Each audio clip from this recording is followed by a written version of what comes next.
Greetings, everyone. Hope you're all fine. I am certainly am. I'm coming to you straight from Rome, where IPA held its first IPA track day with this historical congress, the Rome Congress, New Foods, Probiotics, Prebiotics. It was the 20th year anniversary, and it's funny because it is also IPA's 20th anniversary since its founding, so it was kind of synonymous and coincidental that we were here for our first track day. It was quite an interesting day, if I may say so myself. We had it in the Aula Newman, which was an old classical church, which been converted into an auditorium. Really beautiful setting. We had a nice audience that came from all walks of life, industry, scientists, academics, researchers. And it covered all the topics, all the main pillars in our industry. I think we hit the main points where, we started with a morning of regulations. We had a lot of government agencies that unfortunately were not able to travel, and we had to do virtual, which isn't, virtual video and regulations might not be the funnest topic. Could have been a little bit dry for some, but we did hit some interesting points from the different countries around the world. I think it was important to note. We also had Argentina talk to the room about, the Codex initiative that they've taken up, the one that we introduced back in 2017 at the CCNFSDU 39, and they are leading the work alongside Malaysia. Australia was in the room as well. This was interesting because Australia has taken notice with probiotics lately and some interesting developments there. So, of course, Health Canada. Health Canada is always,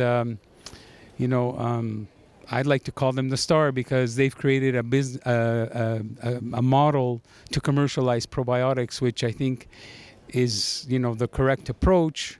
But also a lot of other government agencies are looking to the Canadian model around the world, and certainly, have met. I've enabled meetings with different governments with Canada to discuss this. So, and then we finished the morning off with the U.S. The U.S. is always an interesting market, a big one, the biggest one for supplements. So everybody wants to hear how the U.S. is thinking about regulations and probiotics.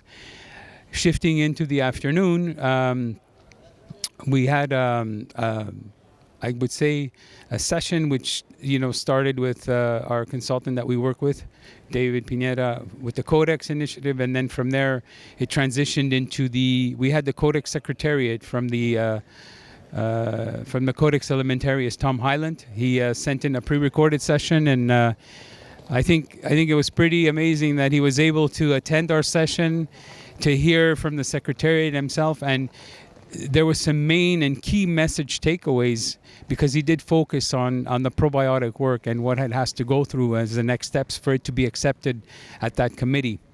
And then the afternoon was fun because we were able to transition into physical presentations. We had actual interaction with people in the room, which was amazing.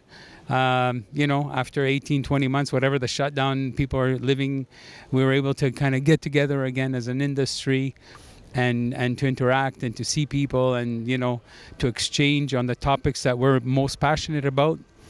Our presentations, the program was amazing all the whole day, but the afternoon just hit it out of the park. We had Bruno Pott. He talked a little bit about the work that's happening with fermented foods and dietary microbes. Could be a nice segue into a dossier in Europe. Sylvie Binda also mentioned about the resilience work that happened a few years back and now is finding new life and new legs, and we're taking that up again.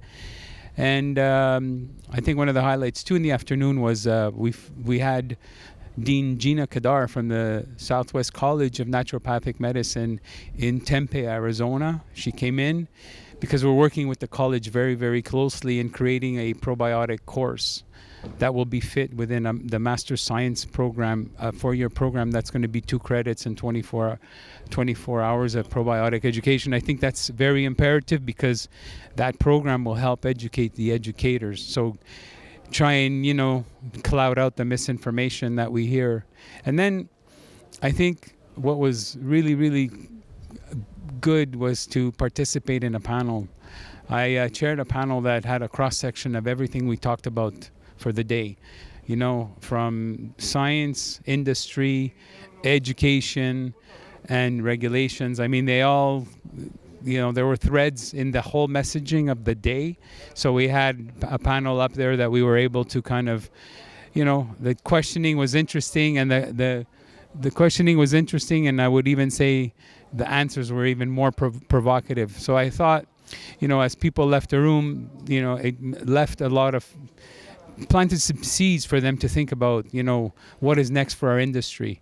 Other than probiotics and prebiotics, we heard throughout the Congress, and even in our day, we talked about new terms, new definitions, the post, the para, all other terms, biotics. I mean, the future looks great. We just need to be able to navigate it, that it makes sense. You know, that proper products are actually commercialized, quality products with benefits, and we also have to think about how regulators will look at that. So all in all, it was awesome. It was our first time out here and having an IPA track day, and I'm sure people enjoyed it. Pleasure to be talking to you and bring you back some snippets of what happened that day yesterday.